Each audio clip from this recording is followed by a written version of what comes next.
നമസ്കാരം ഫ്രണ്ട്സ്, ഗരം മസാലയുടെ പുതിയൊരു എപ്പിസോഡിലോട്ട് എല്ലാവർക്കും സ്വാഗതം. ഇന്നത്തെ നമ്മുടെ റെസിപ്പി ഉലുവ ചോറാണ്. വളരെ ഹെൽത്തി ആയിട്ടുള്ള ഒരു ഡിഷാണ് ഈ ഉലുവ ചോറ്. അപ്പോൾ നമുക്ക് എങ്ങനെ ഈസി ആയിട്ട് പ്രഷർ കുക്കറിൽ നമ്മുടെ ഉലുവ ചോറ് റെഡിയാക്കി എടുക്കുന്നതെന്ന് നോക്കാം. ഉലുവ ചോറ് ഉണ്ടാക്കുന്നതിന് വേണ്ടിയിട്ട് ഞാനിവിടെ 3/4 കപ്പ് അരി എടുത്തിട്ടുണ്ട് കേട്ടോ. ഇവിടെ ഞാൻ എടുത്തിട്ടുള്ളത് ബ്രൗൺ റൈസാണ്.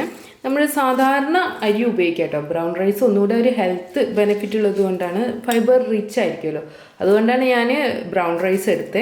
നന്നായിട്ട് കഴുകി വൃത്തിയാക്കി എടുക്കണം ഇത്.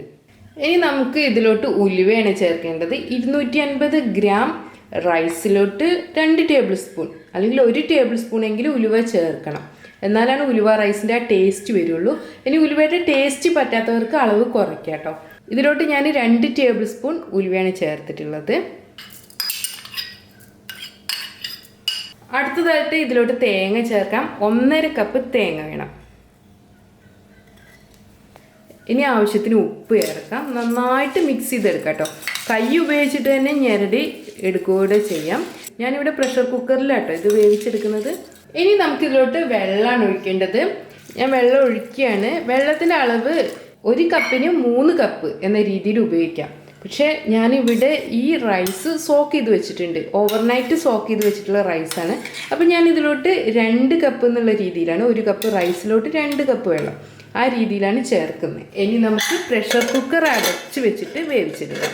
നമ്മുടെ പ്രഷർ കുക്കറിൻ്റെ സ്റ്റാറ്റസിനനുസരിച്ചിട്ട് വേണം കേട്ടോ വിസിൽ പോകേണ്ടത്. ഞാനിത് ഹൈ ഫ്ലെയിമിൽ 1 വിസിൽ പോകാൻ വേണ്ടി വെയിറ്റ് ചെയ്യും. അതിനുശേഷം ഫ്ലെയിം നന്നായിട്ട് കുറച്ച് വെച്ചിട്ട് 2 വിസിൽ പോകുന്നത് വരെ കീപ്പ് ചെയ്യുക ചെയ്യുന്നത്.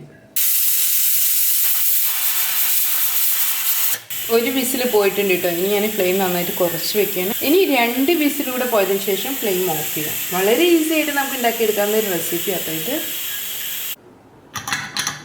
നമ്മൾ കുക്കറിൽ പ്രഷർ പോയിട്ടുണ്ട് കേട്ടോ. ഇനി കുക്കർ തുറക്കാം. നന്നായിട്ടൊന്ന് മിക്സ് ചെയ്തെടുക്കാം.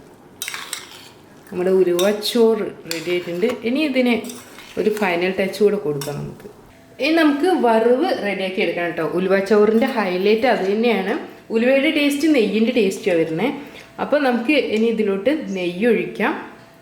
1-2 ടേബിൾ സ്പൂൺ നെയ്യ് ഒഴിക്കാം കേട്ടോ. അത് ഞാൻ വീട്ടിൽ തന്നെ ഉണ്ടാക്കിയെടുത്ത നെയ്യാണ്. നെയ്യ് കട്ടായിട്ടില്ല കേട്ടോ. നമ്മുടെ നെയ്യ് ഒന്ന് ചൂടായി വരട്ടെ. ഇനി ചൂടായ നെയ്യിലോട്ട് ഞാൻ ചെറിയ ഉള്ളി ചോപ്പ് ചെയ്തത് ചേർക്കുകയാണ്. ഒരു 2-3 ചെറിയ ഉള്ളി മതി കേട്ടോ. ഒന്ന് ഗോൾഡൻ ബ്രൗൺ നിറമാകുന്നത് വരെ നമുക്ക് ഇളക്കിയെടുക്കാം. നമ്മുടെ ഉള്ളി ഇപ്പോൾ ഗോൾഡൻ ബ്രൗൺ നിറായിട്ടുണ്ട്. ഇനി ഇതിനെ നമ്മൾ നേരത്തെ വേവിച്ച് വെച്ചിട്ടുള്ള ഉലുവ ചോറിലോട്ട് ചേർക്കാം.